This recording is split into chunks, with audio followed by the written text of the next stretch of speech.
f2.8 by Tamron, and absolutely love this lens. And I'm just gonna get right into it out of respect for your time. So this is a lens that I just recently got in December 2025. It is now March 2026, so it's been a few months of using it. I used it for photos, for videos, and I will say it's a fantastic lens. I absolutely love it. I actually mostly prefer to be on the 85 right there, right? So I try to stick between 50 and 100 millimeters, and I really try to stay within that range with this lens, mostly because that is where I find the most optical excellence. Once you get to 35, I did notice some vignetting. I did notice a little bit of that barrel distortion, and then as I get closer to the 135, even like all the way at the 150 end, this is where I notice a little bit of pincushion, but that is very, very normal for any sort of zoom lenses on the ends, the widest and the tightest ends. It's just optical design, right? And so, yeah, this has been a fantastic lens. I do love the different like function buttons that they include. There's three on here. So one I'll use for like a AF MF switch. I'll use another one for like a eye autofocus switch, and then I will also use it for I don't know. Maybe I should try to see if they can. I can add on like an active stabilization or something. That could be like a really nice little extra button to add on. Tamron as a company, I absolutely love because they, in the world of third-party lenses, I have found Tamron to be very practical, and they innovate around, I think, value. So when it comes to like lenses, I shoot primarily Canon and Sony. Right now, I am mostly focusing on building out my collection of E-mount lenses. But Canon and Sony, of course, like they are really leading a lot of the manufacturing, a lot of the lens technology, and they're going to be, because they are also manufacturers of the camera bodies themselves, they will have a great sort of like a vertical integration. So like the autofocus works great, the lens compensations, in body corrections that is all sort of when you stay within one ecosystem and you work with OEM lenses, you're going to get those benefits. But for practical uses, for many people who are doing this as their jobs, as they're running a business. Or even hobbyists, where maybe a budget is a thing, then you may need to consider other options than OEM. OEM can get really expensive really fast, and you can just make your dollar stretch by going with third-party manufacturers. Right now, Tamron has been my favorite zoom lens manufacturer, again, because I feel like they really go for what is practical. Their image quality is, of course, good enough for basically all intents and purposes in regards to, I think, 90% of the work that's actually out there, paid work for videographers and photographers. I think once you get into upper echelons of this industry, being able to shoot on, higher quality lenses. Not to say that Tamron doesn't have higher quality. Um, that's where I would get into sort of like my Sigma primes, mostly like the art line of products. And then, of course, for the stuff that I use most often, Sony and Canon, both the E mount, RF mount, mirrorless lenses. I do want to share that, this is a lens that I am looking forward to use for the next 5 years, hopefully the next 10 years. There's a saying that you date camera bodies and you marry lenses, and this is definitely a lens that you marry and you use it very, very long time. This here is my Tamron 24 through 70 f2.8 with the vibration compensation. And I kind of want to pit these together, right? Because a lot of people will be comparing this against like other Sony lenses or Tamron lenses. I had the Tamron 28 through 75 G2 by Tamron, the newer mirrorless. This is native for the EF mount. This is what I got back in 2000 and I want to say 2013. This is a lens that I sold my Canon EF 24 through 74 because I was starting to do more video production work and I really needed the vibration compensation, which is just image stabilization. Nowadays, with the whole mirrorless technology, you have in-body stabilization, you have electronic stabilization, and so you find that in the newer camera mirrorless bodies, you don't need in-lens stabilization. But I will say, when I was shooting on my Canon 50D, my 5D Mark II, and then my 5D Mark III in the early 2010s to the mid 2010s. And even you can actually see that I have my Canon C100 Mark I right here. I had it set up to maybe use as sort of like a live stream camera. That shoots 1080p, 30 frames max. I don't have a slow motion setting on that. There's no 60p on there. That camera and this lens really built my career. This is what I use for the last decade, 10 plus years. It has given out. So, reliability wise, it was pretty good. I probably could have taken better care of it. There were several times that I dropped it. And so, that probably is why the image stabilization of this lens. Is kind of giving out. So I still use it as a photo lens on my Canon 5D. Um, and honestly, if I were to adapt it to a Sony, like an E mount, EF to E mount, I'm sure that this would still be more than useful. Just like optically, it's fantastic.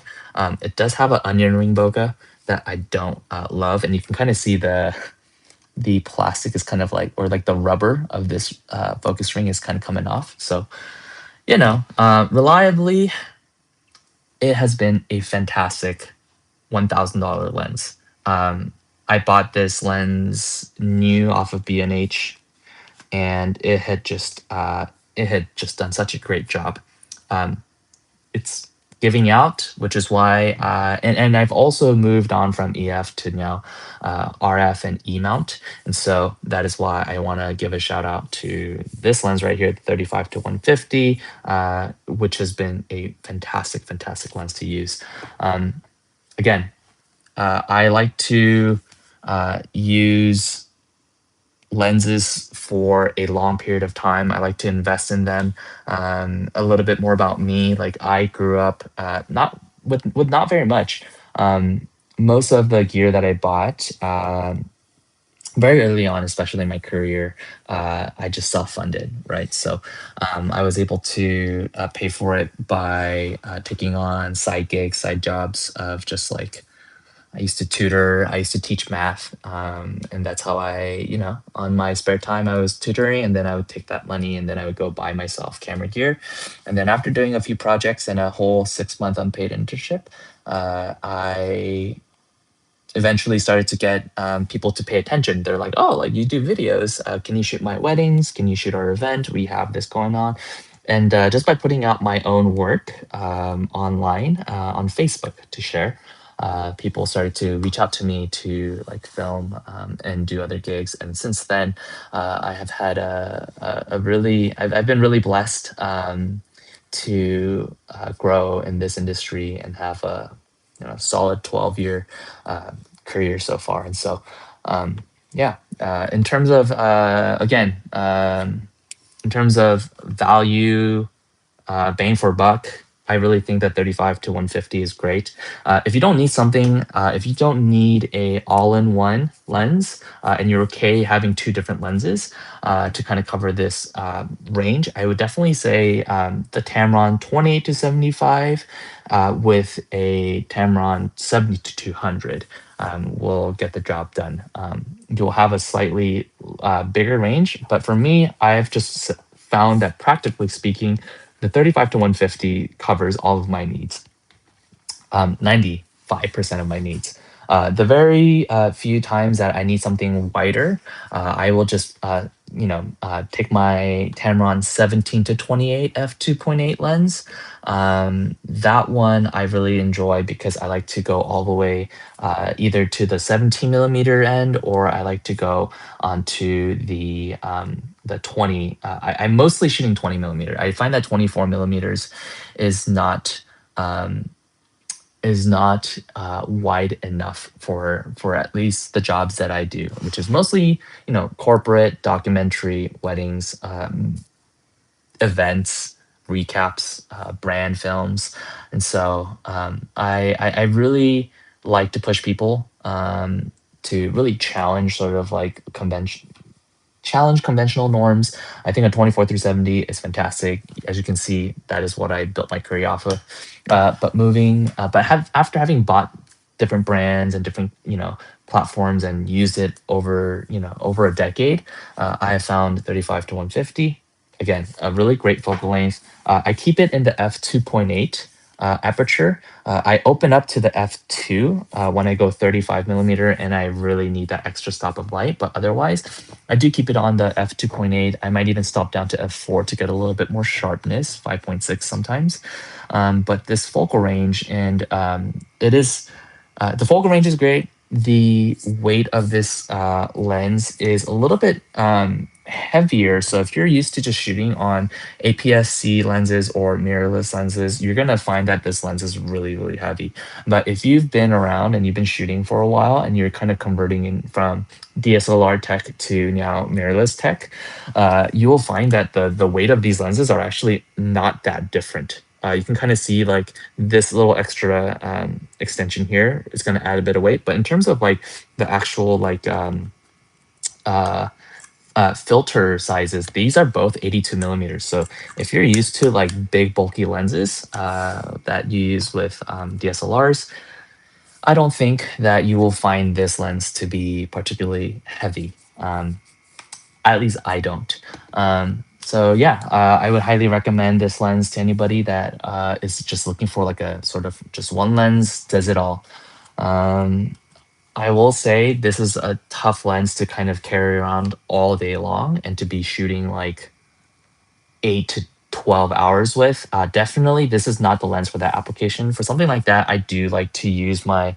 I have a Sony 24 through 70. I have the f4, which is a collaboration that Sony did with Zeiss, and so that one does have an optical stabilization built in, and that is a really nice and light lens that I also love the Zeiss coating that's on there. Um, and that is sort of like what I would use for like an all day event, kind of like, if I'm shooting 8 to 12 hours. For something like this, the way that I run my projects now and the way that I run my shoots is, I pick out like a time in the day for like an hour to 2 hours where I will be like, this is going to stay on the camera the whole time. And then as I move about my day, I think about, okay, like I think during this time, I just need like a 35 millimeter or a 85 millimeter, and I stick to that like single like prime. Um, but like there are times where, for example, like a reception where you might want to be able to like capture like the couple, and then you want to capture like the person who's giving a toast, and then you turn around and there's like you want to capture audience reaction, and you might have to go like, oh, like here's I'm getting a nice like super tight on like uncle give or dad giving like the speech, and then I'm going to 85 where I'm like trying to capture like both the couples, like the two of them sitting at the sweetheart's table, and then now I turn around and mom's just like cracking up, she's laughing or something, and then I'm at 50, I'm at 35, and so in scenarios like that, where I know that like that period of shooting is going to be limited to like anywhere between like 30 minutes to 2 hours, that is when I would be using a lens like this. Also for like gigs where maybe I'm out doing an interview or I'm out capturing B-roll for a documentary where it's just going to be like a 2 hour shoot. If it ends up being kind of closer to like a 4 hours of like continuous shooting, or even, closer yeah, if it's like 4 hours of continuous shooting, 4 plus, then I will be using a much lighter lens, like a 24 through 70. Um, that's also where I would consider, rather than using full frame, that I would maybe consider like APS-C or Super 35. And so, yeah, this is my one lens, full frame, do it all. And then Tamron, again, just to kind of recap, Tamron, I absolutely love their philosophy where they're really trying to, let's see, I have my notes here, but they were founded in 1950 in Japan, and they really um, are an optics engineering company first, and camera brand second. So if you look at sort of Tamron's like products, you realize that they actually make a lot of industrial objects, so like surveillance, automotive, and then they kind of expanded into sort of the camera lens manufacturing. So it's still an important part of their business, but Tamron, I'm guessing a lot of their money comes from not necessarily servicing photographers and videographers, but really making like optics for just bigger industries. And so, yeah, they do have a very practical approach and philosophy to their products, which I absolutely think it just makes a lot of sense for most shooters. Um, okay, just to kind of wrap it up, yes. But yeah, if I am looking for pure optical excellence and fidelity and colors and sharpness, throughout the entire frame, center to corners and edge, that is where I would probably say like this is not the lens for you. I would probably steer you towards Sigma. Sigma that creates, especially their art line of products. I have really come to also really enjoy their contemporary line of primes, especially with the uh, sort of like the 1.4 primes, and now they're coming out with like the 1.2 primes. Yeah, I think Sigma is just doing a really really good job as an optical first and camera optics first brand. So Sigma is what I would go with if I was looking for a primes or even like zooms that had really that level of like optical excellence that you'd expect in OEM. So either Canon or Sony, and then of course like if you can afford it, like OEM is always the best, right? So Canon. Sony, but you're probably going to be looking to pay anywhere between like double the price to like at least like 50% more, right? So that's just for me, I'm just that doesn't work for my business just because of the cost of that, and I would rather spend my money elsewhere. But I think these brands are all very great, and what I will leave you with as well is that I am very interested in some of the mirrorless lenses that Tokina has released. So if you look on that C100 right there, that's my Tokina 16 through 28 f2.8. That is an EF lens. Optically, it is all like basically as good as the Canon 16 through 35. Um, really love that lens. It is slow as heck in terms of autofocus and really noisy and really bulky, and it's got this really, fisheye like front element. But I will say Tokina has been introducing some APS-C primes that I am super interested in. And I think Viltrox is also manufactured to keep an eye on, mostly because with some of their recent releases. And I believe that Viltrox and Tokina are working together. And I believe the Tokina primes are just Viltrox rebranded. I think they use the same optical formula if you look at the patents and you look at the optical designs. But anyhow, yeah, thanks for tuning in to this live. I decided to go live because I was lazy to just record it and then to upload the video afterwards. I figured if I go live, then it just gets recorded to YouTube, right? So this will be available on my YouTube channel afterwards for all of my viewers as like a VOD. But Yes, I see that there were some comments. And I just want to say thank you for being here. Hi to everyone. I'm guessing most people have not stuck around, but if you are still here, I have maybe a minute or two for some questions. And so please feel free to ask away any questions you may have. And I would happily answer anything in regards to photo, video, lenses, Tamron, the 35 through 150. I don't know. I'll give it like a minute before I cut this live stream and see. But yeah, let's see.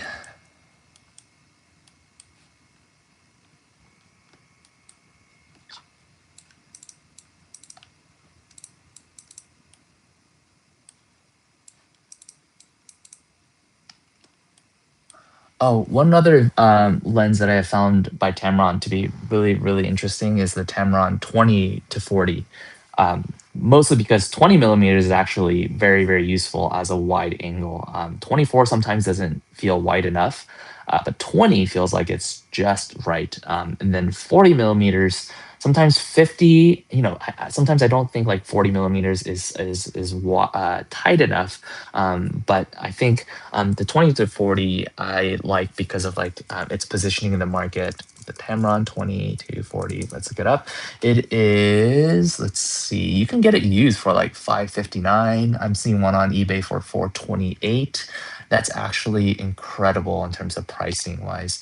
But yeah, when we look at the brand new Tamron 20 to 40, I'm seeing it go for 699 on Sammy's camera. And let's see. Yeah, it's like great for like every day. It's very like a compact lens. It is 67 millimeter filter size, which is I am a big fan of the 67 millimeter filter size just because so many kind of fit into that. But yeah, let's see. For 699 to get that 20 to 40 range in that compact size, I think is absolutely worthwhile, especially for a full frame lens. 20 to 40 is great for like a gimbal or like a walk around, and um, yeah, I would totally get a lens like this, a 20 to 40. I would get a 20 to 40 before I get a 24 through 70. But that's also mostly because I've done enough shooting to know exactly what my needs are. I can't recommend that people skip out on a 24 through 70. Um, just as like a rule of thumb. But personally, I have found Tamron and Tokina to be producing zoom lenses that are sort of like not conventional, like your, the trinity of the 16 to 35, 24 through 70, and the 70 to 200. I have found it to be these manufacturers to be making kind of like weird focal lengths that I have just been a really big fan of. I will say Sigma, the 28 to 105 range that I see that Sigma doing a lot. I'm a big fan of. I do really like the Sigma 28 to 105. f2.8, I think that's like the perfect like sort of answer to like, oh, if you don't really want, if you want the range of a 24 through 105, but then like the low light performance of a 2.8 constant lens, I it's great. We used it on a wedding, the 28 to 105. My friend Francisco has it now. He owns his own copy. I would say for most people, either the Tamron 35 to 150 for the absolute insane value that it gives you, the range. So if you need like range, Tamron 35 to 150. If you sort of need that low light performance with optical quality and excellence, I would highly recommend the Sigma 28 through 105. I am seeing Amanda Kitchen ask, wanting to ask a question. If you're here, Amanda, please feel free to ask a question. But otherwise, yeah, I'll give it until 25 minutes. Right now we're at 24:11, 24:12. I'll give it until 25, but don't worry, as I will be doing more live streams to talk about the gear. I'm currently cleaning out my office, my home office, and the garage, and there's just so much gear that I figured rather than making a very produced YouTube video, I'd rather just kind of come on live and just talk to people in real time, as well as just share whatever it is that I um, think about these gears. Okay. You asked, what is the name of the first assassin you played as an Assassin's Creed marriage? Because no other streamer would answer. They just.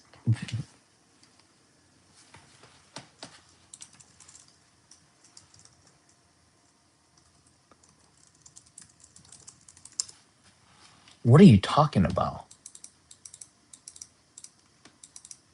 Mirage? Are you talking about Mirage? Quest-based wedding contracts? I gotta be completely honest. I might have played Assassin's Creed in like maybe a day of it, and then I just couldn't get into it. Very interesting question.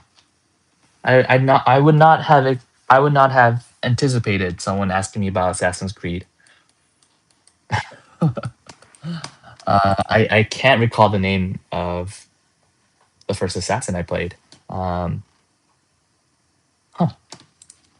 But yeah, sorry I can't answer that question any better. But I hope you found the information about the Tamron 35 to 150 somewhat interesting. But yeah, okay. Thanks for tuning in, everyone, and I will see you on the next one. Peace.